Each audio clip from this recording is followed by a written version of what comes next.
buka-buka catatan nduk iya karo ngiling-ngiling.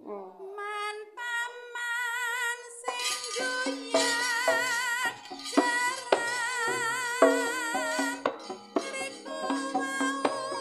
napa wonten pokok berokeli pokok ing limaran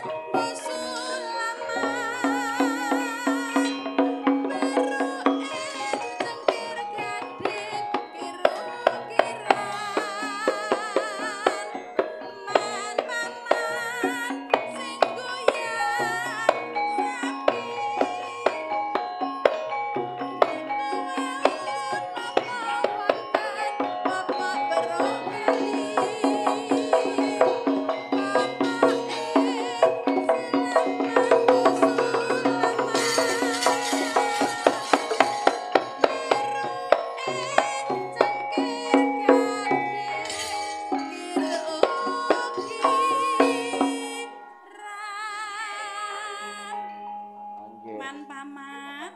sing guyang sapi Apa? Ya jenengan wayahe ya ora apa-apa. napa wonten pokok beruk wonten ngriku kala wau paman Wah, lek niku panjenengan nyun pirsa tiang guyang sapi. Tengandhap ngriku lho, mbok menawi wonten ingkang pirsa. oh nggih man paman sing guyang sapi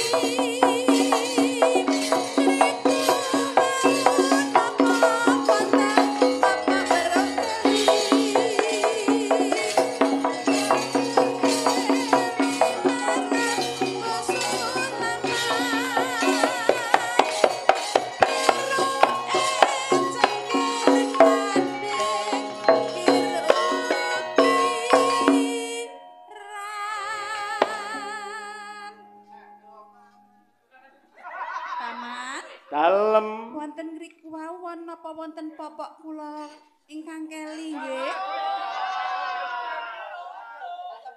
kalih beruk kula beruke Bu Lurah niku beruke Bu Lurah niku keli napa wonten paman kula mboten mangertos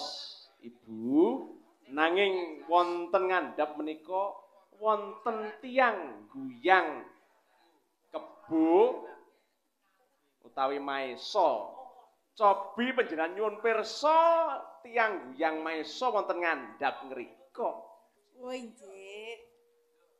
mugi-mugi wonten ngriki mangke wonten nggene sing guyang mesa nggih saged nemokaken berukipun Bu Lurah nggih nggih pamuji kula mugi-mugi saged nemokaken mugi-mugi Bu Lurah beruke panjenengan enggal pinanggih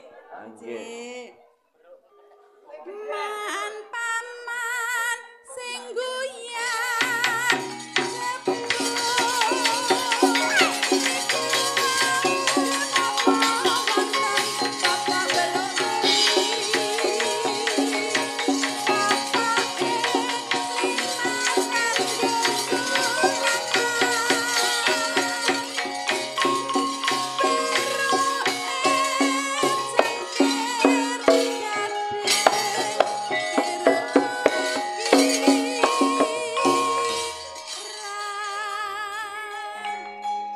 piye Bu wis ketemu beruke Bu Lurah apa durung oh nggih menika paman ingkang goyang mesa